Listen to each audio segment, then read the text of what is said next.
का तुझे अंदाजा नहीं है। सारा शहर उनके सामने सर झुका के चलता है।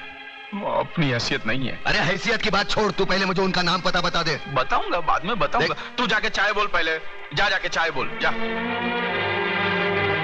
प्रताप, मुझे लगता है असली बात बापू गोल कर गए। मैं ये बात कभी नहीं मान सकती अतुल। मैं अपने डैडी को अच्छी तरह जानती हूँ। वो मेरी खुशियों के लिए ऐसा कभी नहीं कर सकते। और फिर धन दौलत की हमें क्या कमी है? ममता, अगर तुम अपने डैडी को अच्छी तरह जानती हो तो मैं भी अपने बापू को अच्छी तरह जानता हूँ।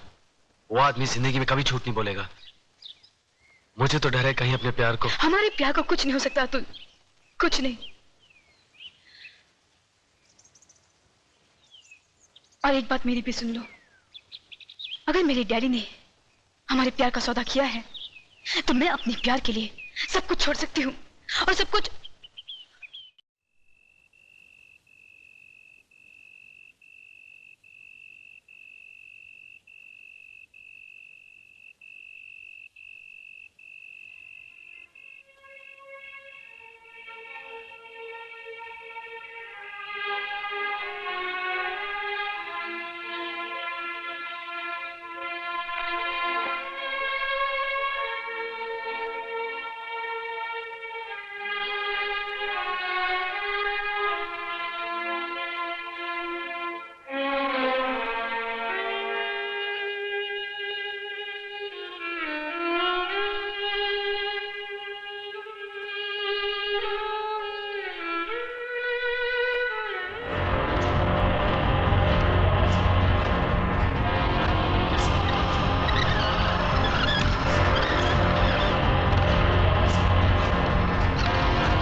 आपने मुझे क्यों याद किया? लक्ष्मीदास, दुनिया में ऐसे बहुत सारे लोग हैं जिनको कोई चीज पसंद आ जाती है तो वो उसे छीन लेते हैं, मगर हम उनमें से नहीं हैं। हमें जो चीज पसंद आ जाती है हम खरीद लेते हैं। तुम्हारा लक्ष्मी नगर हमको बहुत पसंद है। वहां युवराज के साथ हम बहुत बड़ा कॉम्प्लेक्स बनाना चाहते हैं। ये सूटकेस के अंदर 3 करोड़ रुपए कैश है और तुम्हारे सामने ये एग्रीमेंट के साथ 2 करोड़ का चेक है। दाम बिल्कुल बराबर है म्यूनिसिपैलिटी के वैल्यूएशन के हिसाब से। अब इस एग्रीमेंट पे साइन करो, खोके उठाओ और ऐश करो। मगर ये मुझे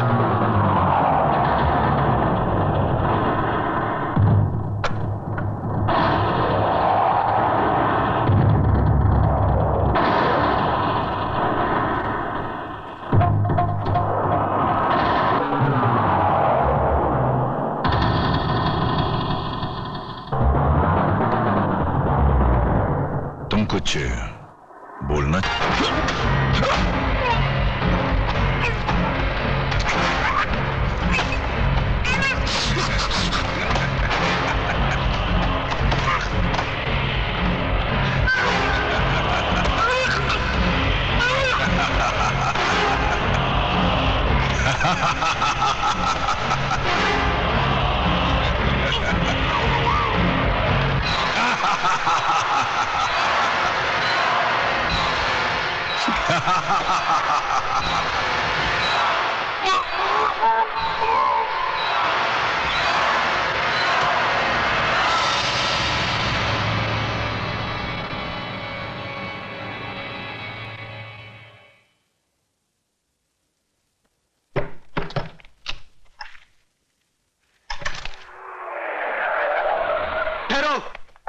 लाश को कोई भी हाथ नहीं लगाएगा।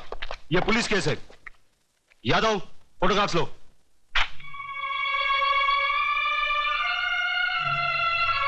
लगता है इन्होंने आत्महत्या की है। दिखाई नहीं देता? इन्हें मारकर लटका दिया गया है। इसका फैसला ना आप कर सकती है ना हम। हवलदार, डेड बॉडी को नीचे उतारो।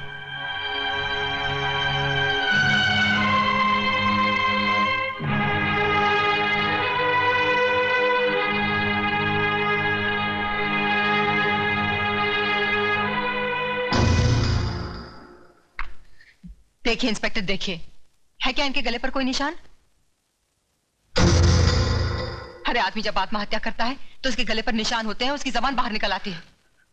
साफ साफ नजर आ रहा है कि इन्हें मारकर लटका दिया गया है। मेघा जी प्लीज, आप हमें हमारी कार्रवाई पूरी करने दीजिए। हाँ करो, कार्रवाई करो। अरे इस्माइल भाई साहब को साहब के लिए चाय बोलो, कुर्सी लाओ, लिखो जो जी में आए वो लिखो, और बाद में डाल देना पुलिस थाने के किसी गोडाउन में सड़ने के लिए जहां लाखों के सड़ रहे हैं। लिखो लिखो।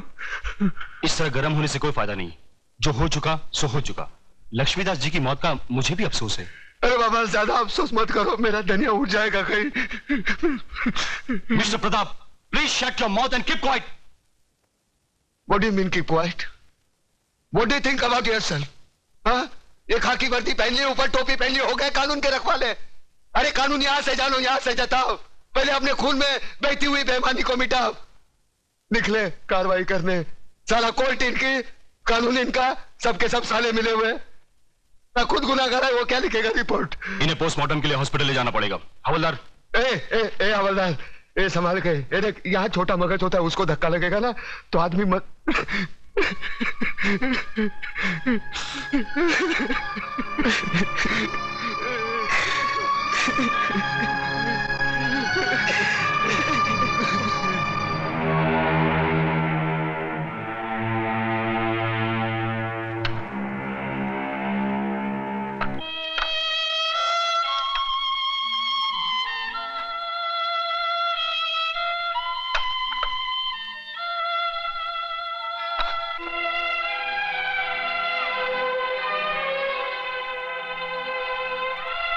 मुखाग्नि के लिए आइए।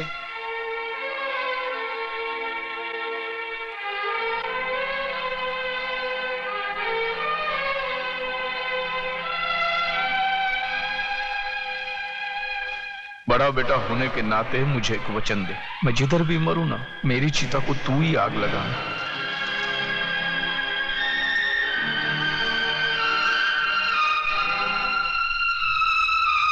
प्रताप, बापू की इच्छा पूरी करते।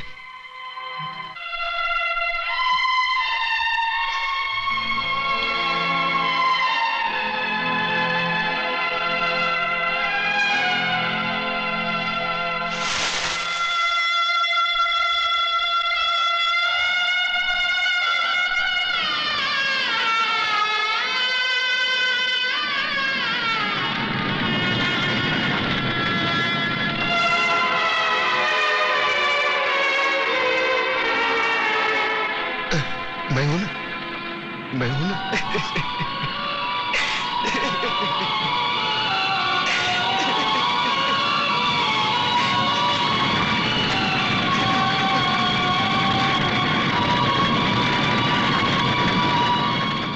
क्या बकवास कर रहे हो तुम? तुम्हारे बाप का खूनी और मैं? हाँ, तुम्हारे वजह से मेरे बापू की जान गई।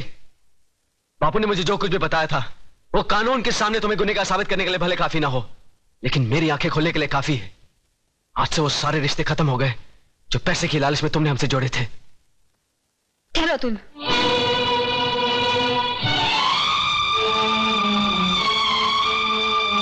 सुन लिया ना बेटी, देख ली ना झोपड़पट्टी में रहने वालों की असलियत। देख ली डैडी, झोपड़पट्टी और महलों में रहने वालों की असलियत भी। क्या क्या मतलब? मतलब बिल्कुल साफ है। जिस तरह अतुल की आंखें उसकी पिताजी की बातों ने खोल दी, उसी तरह मेरी भी आंखें आपके और चतुर सिंह के बीच हुए जमीन के एग्रीमेंट ने खोल दी। ऐसे अरबपति और बेईमान बाप से तो ऐसा गरीब पति का झोपड़ा बेहतर है। कम से कम उसकी दीवारें खून से तो रंगी हुई नहीं है। चलो अतुल,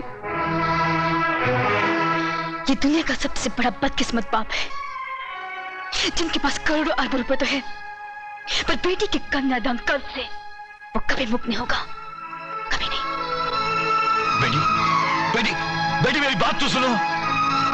अरे कहाँ उस रात के ढेर में अपनी जिंदगी को ढूंढने जा रही हो तुम? राम नाम सत्य है, राम नाम सत्य है, राम नाम सत्य है, राम नाम सत्य है, राम नाम सत्य है।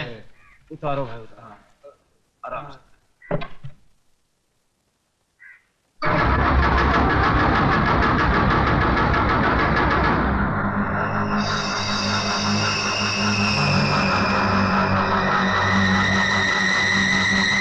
प्रताप, क्या?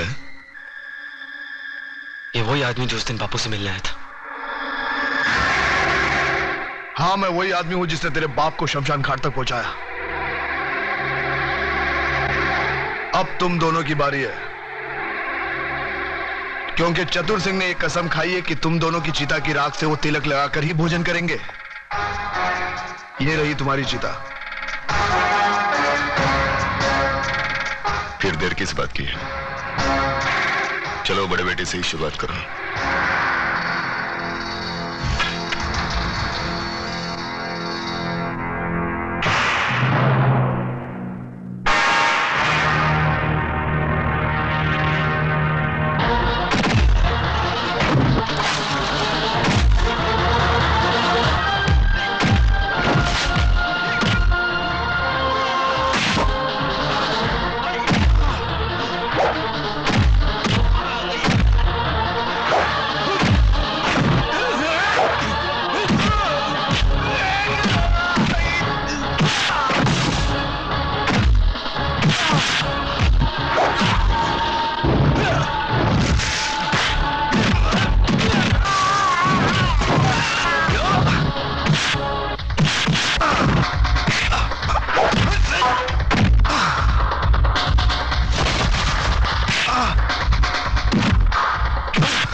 अरे घबराते क्यों हो देशमुख?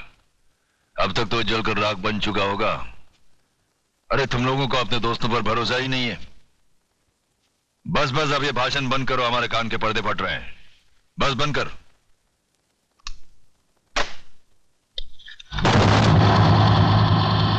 रामदीन, कौन बोल रहा है? चिल्ला मत और मेरी बात अच्छी तरह से अपने भेजे में उतार ले। तूने मेरी राख मंगवाई थी टीका लगाने के लिए, मैंने तेरे भड़वों की राख भेजी है, पूरे बदन को लगा ले। ठंडा कर, अपना भेजा ठंडा कर।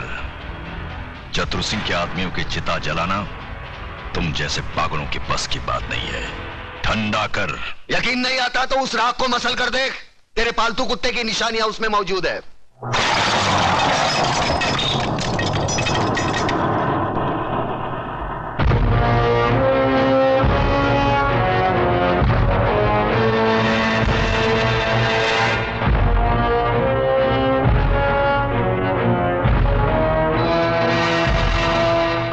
हराम के, तूने जलती हुई आग में हाथ डाला है।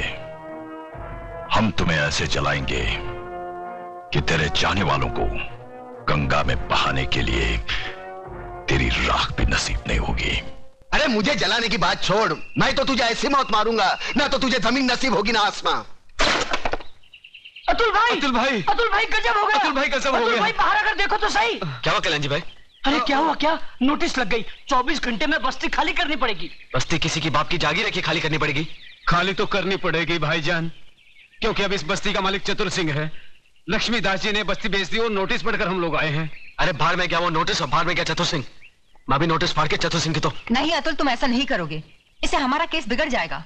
उन लोगों ने अगर कानूनी तौर पर बस्ती हटाने की कोशिश की है तो हम भी कानून का सहारा लेंगे। चलो मेरे साथ। कानून हर किसी के लिए बना है, लेकिन अदालत की नजर में जो गैर कानूनी है उसके लिए एक जज की हैसियत से मैं कुछ नहीं कर सकता। यह स्टे ऑर्डर नामुमकिन है। मगर जज साहब, अगर मेरे पिताजी ने चतुर सिंह को जमीन बेची होती तो कम से कम मुझे मालूम तो होता, उसके कागजात होते मेरे पास। जज साहब, जिस तरह आपने 24 घंटे में कानूनी तौर पर हजारों लोगों को बेघर करने का नोटिस जारी कर दिया, उसी तरह उसे रोकने का भी तो कोई कानून होगा। मिस मेघा, सलाह के लिए वकील होते हैं, जज नहीं। जज का काम है सिर्फ फैसला सुनाना। जानती हूँ जज साहब, अच्छी तरह जानती हूँ कि इस बार भी आपने पैसे खाकर बड़े होशियारी से शुक्रवार की शाम को यह फैसला सुना दिया। आज सैटरडे है, कल संडे और परसों नवरात्रि की छुट्टी। लेकिन इतना याद रखना जज साहब, ये जो गरीबों की बद्दुआएं और चीखें हैं ना, ये साए नहीं जाती। और जब ऊपर वाला अपना फैसला सुनाएगा, तुम भी बच नहीं पाओगे। चतुर सिंह, ऊपर वाले के हाथ से तू बचे ना बचे, लेकिन मेरे हाथ से तेरे को कोई नहीं बचा सकता। अगर एक बाप की औलाद है तो एक बार मेरे सामने आकर दिखा।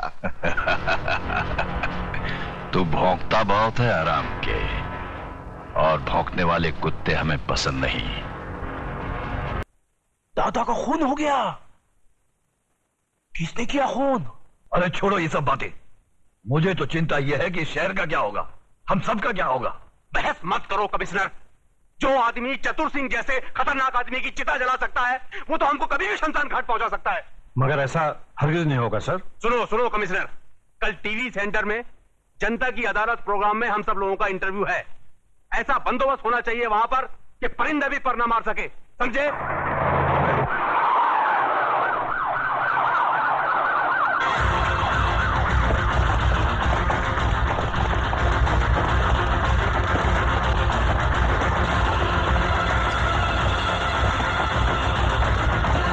कादर, तो इधर है ना? Yes sir. पांडु, जरा पीछे रहे। आज जनता की अदालत में, जनता के सामने, जनता के प्रतिनिधि मंत्री श्री बबन राव देशमुख, विपक्ष के नेता श्री चंद्रसेन आजाद, कानून के रक्षक इंस्पेक्टर सत्यवादी दुबे, न्यायमूर्ति श्री हुक्म अली जाबिर तथा इस शहर के सबसे बड़े बिल्डर मिस्टर योगराज अपराधी के रूप में यहाँ मौजूद हैं। इन सब पर यह आरोप लगाया गया है कि शहर में जो हाल ही में दंगे फसाद हुए हैं, जो हत्याएं हुई थी, वह सब इनकी मिलीभगत थी। क्या ये सच है देशमुख जी? लोग आजकल राजनीति को, कानून को और पुलिस को गांधी जी के 3 बंदर कहते हैं। वो बंदर जिनके सामने सब कुछ होते हुए भी न कुछ सुनते हैं, न देखते हैं और न कुछ कहते हैं। देखिए साहब, हमारे यहां लोकशाही है और लोकशाही में हर किसी को कुछ भी पूछने का और कहने का पूरा अधिकार होता है। मैं आपकी इस बात से बिल्कुल सहमत नहीं हूं। अगर ऐसा होता तो दूसरे राज्यों की तुलना में हमारे राज्य में चारों ओर इतनी शांति कभी नहीं होती। अगर चारों ओर शांति होती तो पिछले दिनों हमारे शहर में जो दंगे हुए वो क्यों होते? साहब, ये सब विदेशी ताकतों का हाथ है, क्या करें? देखिए मंत्री जी, जब भी देश में कोई विपत्ति आती है तो हर मंत्री का आप ही जैसा जवाब होता है कि इसमें विदेशी ताकत का हाथ है। अब पिछले दिनों जो भूकंप हुआ था, क्या इसमें भी विदेशी ताकत का हाथ था? Order, please maintain the silence. पर लोग तो कहते हैं कि इस विपत्ति में आपके साथ विपक्ष के नेता चंद्रसेन जी का भी हाथ था और पांव भी था। जी, ये सब बकवास है, इसको हम नहीं मानता है। अरे हमारा पक्ष का सिद्धांत अलग है, इसका पक्ष का सिद्धांत अलग है। हम लोग अलग अलग दल में रह के एक काम कैसा कर सकता है? ये सब गुंडा लोग का काम है, बात करता है। चंद्रसेन जी बिल्कुल ठीक कह रहे हैं। ये तो पुलिस को बिना मतलब बदनाम किया जा रहा है। नहीं, ये तो आप कहते हैं, पर लोग तो कहते हैं कि जब दंगे भड़के तब दंगे वाली किसी भी जगह पर पुलिस सही वक्त पर नहीं पहुंची थी। अरे यही तो अपनी पुलिस की असली निशानी है। जब सब कुछ खत्म हो जाता है उसके बाद पुलिस आती है।